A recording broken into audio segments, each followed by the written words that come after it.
Premier പ്രോയില് ഇനി മുതൽ ഒറ്റ ക്ലിക്കിൽ ഒബ്ജക്റ്റിനെ മാസ്ക് ചെയ്യാം. ഞാനിവിടെ ഒരു ഫൂട്ടേജ് എടുത്തിട്ടുണ്ട്. ആദ്യം ഫൂട്ടേജ് സെലക്ട് ചെയ്യാം. ദെൻ നമുക്ക് ടൂൾ ബോക്സിൽ പുതിയൊരു ടൂൾ വന്നിട്ടുണ്ട്, ഒബ്ജക്റ്റ് മാസ്ക് ടൂൾ.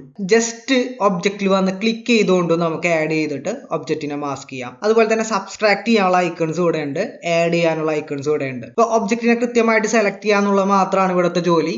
ദെൻ നമുക്ക് എഫക്ട് കൺട്രോളിൽ പോയിട്ട് ഇവിടെ നമുക്ക് ബാക്ക്വേർഡ് ട്രാക്കിംഗ് ഉണ്ട്, അതുപോലെ തന്നെ ഫോർവേഡ് ട്രാക്കിംഗ് ഉണ്ട്. ഞാനിവിടെ ട്രാക്ക് കൊടുക്കുകയാണ്. ഇവിടെ നിങ്ങൾക്ക് കാണാം കൃത്യമായിട്ട് മൂവ്മെന്റ് അനുസരിച്ച് ഓട്ടോമാറ്റിക്കലി പ്രീമിയർ പ്രോ ട്രാക്ക് ചെയ്ത് തരുന്നുണ്ട്. ഇനി എഫക്ട് കൺട്രോളിൽ ഒബ്ജക്ട് മാസ്ക് ക്ലിക്ക് ചെയ്തുകൊണ്ട് ഒപ്പാസിറ്റിയിലേക്ക് ഒന്ന് ഡ്രാഗ് ചെയ്തിട്ട് കഴിഞ്ഞാൽ ഒബ്ജക്റ്റിനെ മാസ്ക് ചെയ്തെടുക്കാവുന്നതാണ്. ഇവിടെ ഞാൻ മറ്റൊരു ഫൂട്ടേജ് എടുത്തിട്ടുണ്ട്. നമ്മുടെ ടൂൾ സെലക്ട് ചെയ്തു, ആ ഫൂട്ടേജിനെ ആഡ് ടു സെലക്ഷൻ കൊടുത്ത് ആഡ് ചെയ്യാണ്. ദെൻ എഫക്ട് കൺട്രോളിൽ പോയിട്ട് ട്രാക്ക് കൊടുക്കുകയാണ്. ഇവിടെ നിങ്ങൾക്ക് കാണാം മൂവ്മെന്റിനനുസരിച്ച് കൃത്യമായിട്ട് ട്രാക്ക് ചെയ്ത് തരുന്നുണ്ട്. Product videos, reels, colour isolation ഒക്കെ ചെയ്യുന്ന എഡിറ്റേഴ്സിനൊക്കെ ഈ ടൂൾ എന്തായാലും വളരെ യൂസ്ഫുൾ ആയിരിക്കും. ഇതുപോലുള്ള എഡിറ്റിംഗ് റിലേറ്റഡ് ആയിട്ടുള്ള വീഡിയോസിന് വേണ്ടി നമ്മുടെ ചാനൽ ഇന്ന് തന്നെ ഫോളോ ചെയ്യുക. നെക്സ്റ്റ് വീഡിയോ ആയിട്ട് വരുന്നവർ വെയിറ്റ് ചെയ്യുക. Thank you so much.